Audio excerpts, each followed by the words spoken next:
So for today's product spotlight, we're going to touch on the Yanmar 4TNE88. This engine is used in a multitude of applications, whether it's Komatsu, Case, Hyundai, Kobelco, Kohler, Mustang, you name it, they use the Yanmar engine in those particular products. This particular kit is going to be an out-of-frame overhaul kit, so you're going to get a complete gasket set. Everything you need to take that engine completely apart and put it back together. You're going to get new pistons, you're going to get new rod bearings, main bearings, and thrust bearings. You're also going to get cam bushings, connecting rod bushings, and front and rear main seals. So this is the kit that you need to rebuild your Komatsu, your Hyundai, your Kobelco, your Mustang.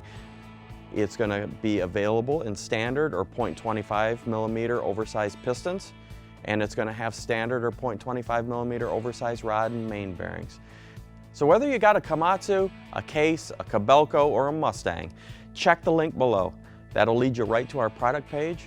You can give myself or one of the other techs a call at 844-447-1453, and we'd be glad to help you out. Or check us out on the web at highwayandheavyparts.com. From diagnosis through delivery, we're Highway and Heavy Parts.